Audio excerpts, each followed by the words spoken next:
एक ही थाली के चट्टे पट्टे। लगभग सभी अनुपम को एक स्मार्ट बच्चा मानते थे। वह था भी स्मार्ट, पढ़ाई में होशियार, खेलों में बेहतर और हाजिर जवाब।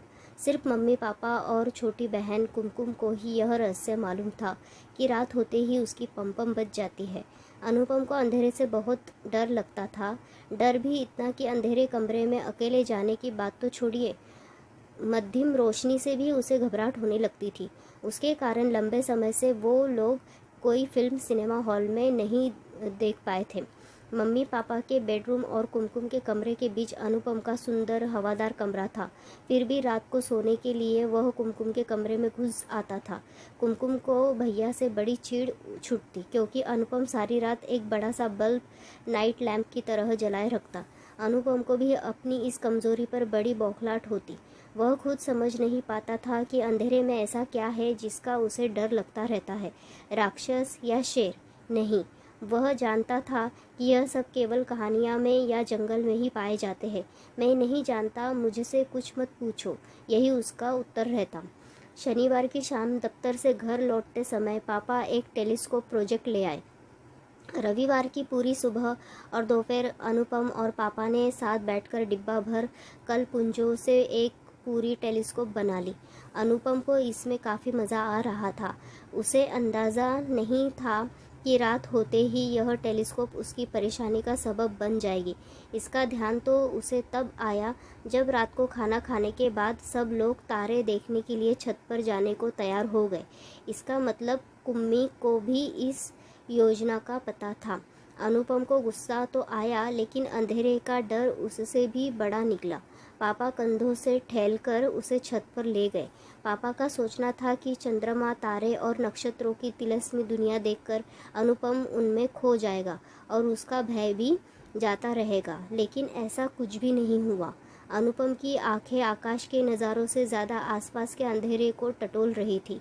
हवा से आकाश, नीम के ऊंचे पेड़ डोल रहे थे।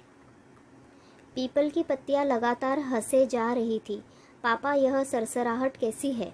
अनुपम ने पूछा। हो सकता है कोई गिरगिट नींद नहीं आने के कारण चहलकदमी कर रहा हो, पापा ने बड़ी आसानी से कह दिया। आधा घंटा होने को आया। नीचे लौट चलने के लिए अनुपम की छटपटाहट लगातार बढ़ती जा रही थी। अब तो पापा को भी अपने डरपोक बेटे पर गुस्सा आ गया। गनीमत थी कि उन्होंने अनुपम को एक चपट नहीं लगाई। अच्छी खासी हवाखोरी की किरकिरी हो गई थी। स्नेह सम्मेलन का मौसम था। वातावरण में मौज मज़े की खुनक थी। पढ़ाई पर जोर कम था। एक दोपहर क्लास टीचर कक्षा में आई और मेज़ पर ही बैठ गई। बिना बताए बच्चे जान गए कि आज कुछ खास बात है। एक रेडियो जॉकी के अंदाज में हवा में हाथ लहराकर टीचर ने घोषणा की कि हम लोग पिकनिक पर जा रहे हैं। पिकनिक पूरे 2 दिन और 2 रातों की होगी। हर किसी को पिकनिक में आना ज़रूरी है। बच्चे तो खुशी से उछल पड़े, किलकारियाँ भरने लगे और मारे उत्तेजना के मज़े में थपथपाने लगे। इधर अनुपम के पेट में मारे डर के मरोड़े उठने लगे। 2 दिन तो ठीक है, घर से दूर एक रात भी वह कैसे निकाल पाएगा? रात को खाने की मेज़ पर अनुपम का लटका हुआ मुंह देखकर पापा ने उसका कारण पूछा। पिकनिक की बात के साथ बिना रुके अनुपम ने यह भी बता दिया कि 2 दिनों तक मटर गश्ती करने के बजाय वह घर में रहकर पढ़ाई करना चाहता है, इसलिए पापा उसके लिए डॉक्टर के प्रमाण पत्र की व्यवस्था कर दे। पापा सब जानते थे कि पिकनिक छोड़कर पम को पढ़ाई क्यों सूझ रही है।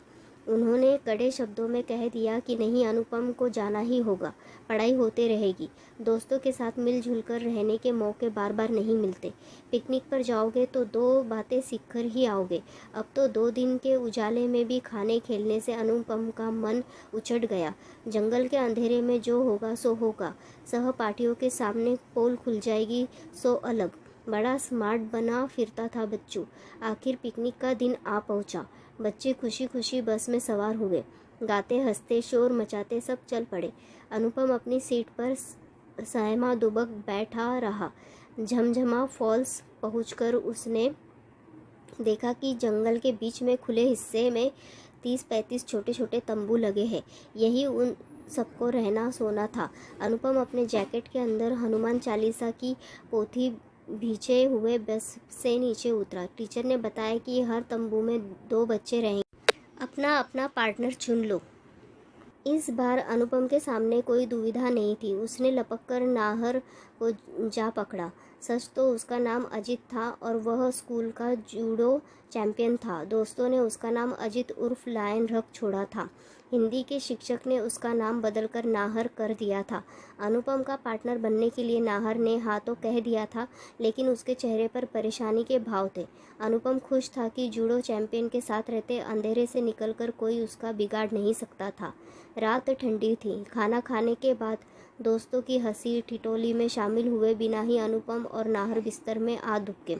कंदील बुझाए बगैर ही दोनों ने अपने अपने स्लीपिंग बैग की जीप चढ़ा ली। अनुपम इंतज़ार करता रहा कि नाहर अब रोशनी बंद करेगा, तब रोशनी बंद करेगा। तभी एक खरखरी फुसफुसाहट से अनुपम चौंक उठा।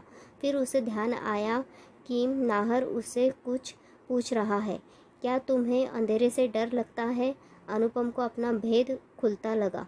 अरे यह क्या देख रहा था वह? नाहर खुद थरथर काँप रहा था।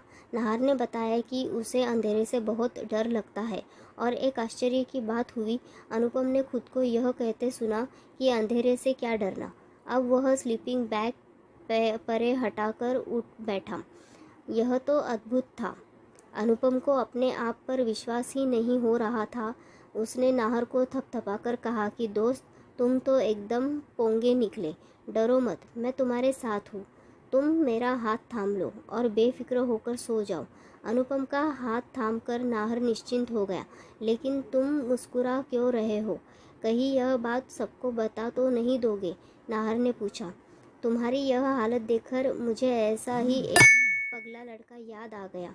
अनुपम ने दूर अंधेरे में ताकते हुए कहा, लेकिन वह पुरानी बात है।